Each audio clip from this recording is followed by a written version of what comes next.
नमस्कार. विशेषच्या या भागामध्ये आपल्या सगळ्यांचं स्वागत. मी प्रसाद काथे. वैष्णवी हगवणेच्या मृत्यूनंतर आता न्यायालयीन लढाई सुरू आहे. या न्यायालयीन लढाईमध्ये बचावाच्यासाठी हगवणे कुटुंबानं वैष्णवीलाच लक्ष्य केलेलं आहे आणि त्या युक्तिवादाला माध्यमामध्ये मांडल्यानं हगवणेंचे वकील निशाण्यावर आलेत. हगवणे यांच्या वकिलाकडून वैष्णवीच्या चारित्र्याच्या बाबत सार्वजनिक वक्तव्य झालं. या वक्तव्यानं वाद उत्पन्न झाला. ही स्थिती वकील विरुद्ध समाज अशा वळणावर गेली. मुळात वकील तीच भूमिका घेतो जी कायदासंमत असते आणि त्याच्या अशिलाच्या पसंतीची असते. मात्र हे लक्षात घ्यायचं सोडून एखादं वक्तव्य केलं म्हणून थेट त्या वकिलावरच हल्ला करण्याची भाषा बोलली गेल्यानं परिस्थिती चिंताजनक झालेली आहे. आता आम्ही आपल्याला सगळ्यात आधी एक ट्वीट दाखवणार आहोत. सध्याच्या काळात त्याला एक्स पोस्ट म्हटलं जातं. ही एक्स पोस्ट पवार गटाच्या नेत्या रोहिणी खडसे यांची आहे. समाज माध्यमातील त्यांनी भूमिका मांडल्यानंतर काय म्हटलं ते आपण बारकाईनं पाहायला हवं. जो त्या वकिलाच्या 4 कानशिलात लावेल त्याचा मी सत्कार करणार असं म्हणणाऱ्या या रोहिणी एकनाथ खडसे आहेत. आणि महत्त्वाचं म्हणजे त्यांच्या स्वतःच्या एक्स पोस्टवर त्यांची असलेली ओळख ही ॲडव्होकेट रोहिणी एकनाथराव खडसे अशी आहे.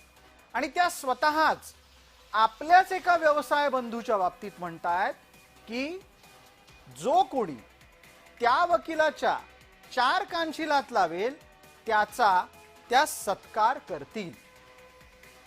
रोहिणी खडसे यांच्या या पोस्टमुळे सगळेच चक्रावले आहेत. खडसे यांनी स्वतःच्या पोस्टमध्ये थेट चिथावणीखोर वक्तव्य केलं आहे.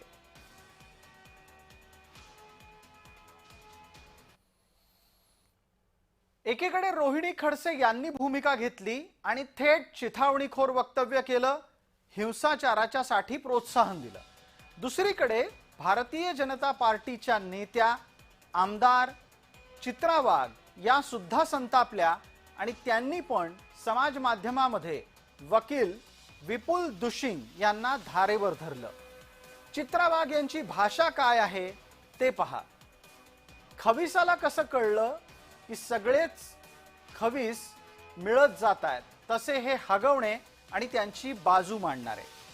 पोरीला हाल हाल करून मारून टाकलीत, अजून मन नाही भरलं तर मारल्यानंतरही तिच्या चारित्र्यावर बोलताय. अरे आता पुढचा जो शब्द आहे तो आम्ही वाचणार नाही. लांडग्याच्या पुढची औलाद आहे रे तुमची, यामध्ये त्यांनी एक शिवी पण दिलेली आहे. माणसं नाहीच आहात तुम्ही, पायपानं मार मार मारलं. शरीराचा कुठला भाग असा नव्हता ज्यावर मारहाणीचे व्रण नव्हते. हे असले युक्तिवाद करून काय साध्य करायचंय तुम्हाला? हे असले युक्तिवाद म्हणजे वकिलानं जे वक्तव्य केलं त्याबाबत चित्रा वाघ यांचा संताप व्यक्त होतोय. पुणे पोलीस एक एक पुरावा गोळा करा. एका प्रकारे चित्रा वाघ यांनी पुणे पोलिसांना सांगितलं की पुणे पोलिसांनी काय करायला पाहिजे. चित्रा वाघ पुढे म्हणतात, वैष्णवीचे हे पुन्हा ती शिवी या ट्विटमध्ये आम्ही ती सार्वजनिकरित्या घेणार नाही. वैष्णवीचे हे मारेकरी फाशीवरच लटकवायला हवेत, यांचे जीव जाईस्तोर.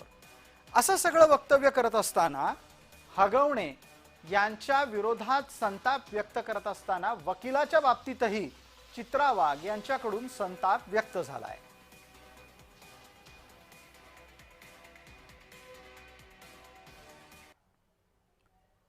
इतका संताप व्यक्त होण्याच्यासाठी मुळात ॲडव्होकेट विपुल दुशिंग असं काय बोलले होते ते एकदा जाणून घ्या. की तिच्या मोबाईलमध्ये आम्हाला आक्षेपार्ह गोष्टी सापडत आहेत, त्याच्यामुळेच तिचा आणि आमच्यामध्ये वाद होत होते. ह्याबद्दल त्यांना आम्ही जाणीव करून दिलेली होती. तिच्या आईवडिलांनी ते मोबाईल तिच्याकडनं काढून घेतलेले होते. त्या मोबाईलमधली जी काय चॅटिंग आहे ती आम्ही सुरक्षित ठिकाणी ठेवलेली आहे. योग्य वेळ आल्यानंतर आम्ही ती चॅटिंग कोर्टासमोर देणार आहोत. ह्या चॅटिंगबद्दल पोलिसांना सुद्धा 16 तारखेपासून आम्ही ताब्यात असल्यापासून सांगत आलेलो आहोत. परंतु ह्या मीडियाच्या प्रेशरमुळे पॉलिटिकल प्रेशरमुळे त्या गोष्टीकडे कोणीही लक्ष द्यायला तयार नाही. विपुल दुशिंग यांच्या या वक्तव्यानंतर ते विविध प्रकारे अनेकांच्याकडून टीकेचे धनी ठरले.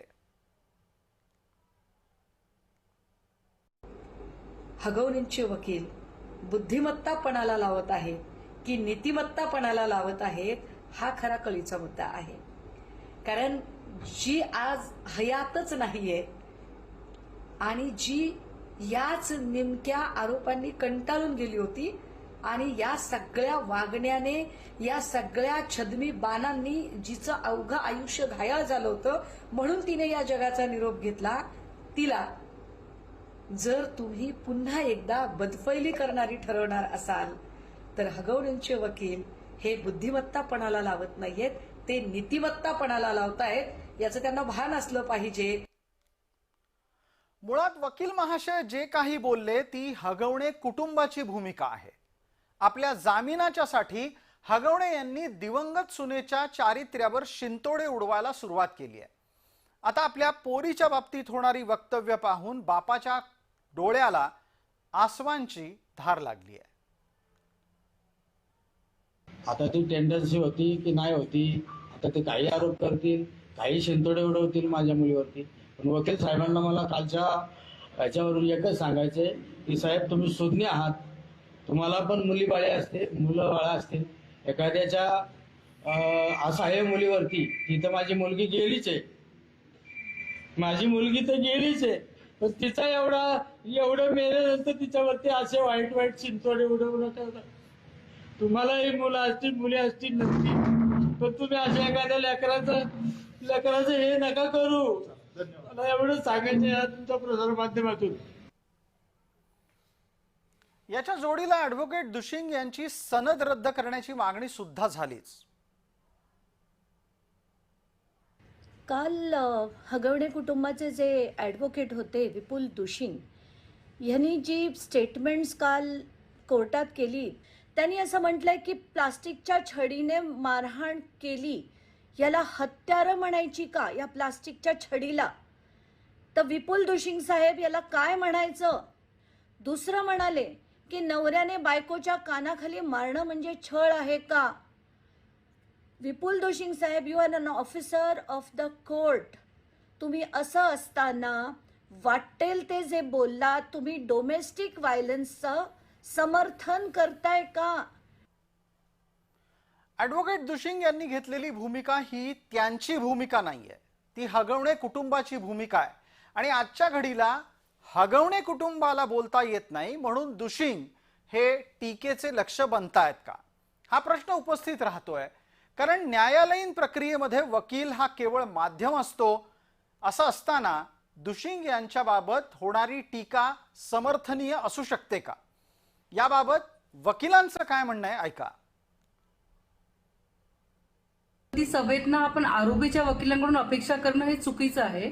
कारण कायदाच हा त्यांना प्रोफेशनल इम्युनिटी देतो आणि आरोपीची बाजू मांडणारे वकील हे फक्त आरोपीचं सांगणं कोर्टापुढे सांगतायत.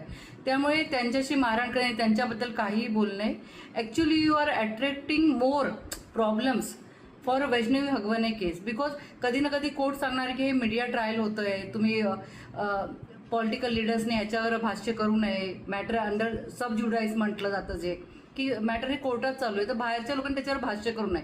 जर आपल्याला वैष्णवीला न्याय दिला मिळाला पाहिजे असं वाटतंय, तर आपण ह्या सगळ्या गोष्टीमध्ये पडू नये याच्यासाठी. कारण कायदा हा कायद्याची जी क्रिया आहे त्याप्रमाणेच चालणार आहे आणि याच्यामध्ये आपण जर असे अडथळे आणले तर त्याचा फायदा वैष्णवीला होणार नाही. मी एक स्त्री म्हणून पण एका बाजूने असं सांगते की तिला न्याय मिळालाच पाहिजे, तर तिच्याबरोबर चुकीचं घडलंय तर. दरम्यान हे सगळं प्रकरण वकील विरुद्ध समाज अशा पद्धतीनं पुढे जात आहे हे लक्षात येताच रोहिणी खडसे नरमल्या. आपली भूमिका रोहिणी खडसेंनी बदलली.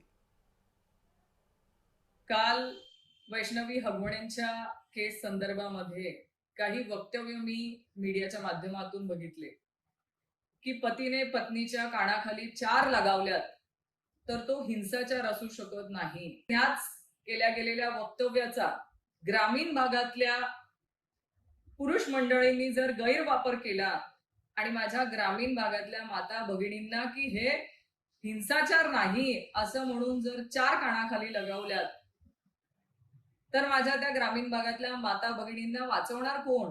म्हणजे नम्रपणे विनंती आहे सगळ्या वकील बांधवांना की आपण ह्या वक्तव्याशी सहमत आहात का? आणि जर सहमत असाल तर मी सगळ्यांची माफी मागायला तयार आहे.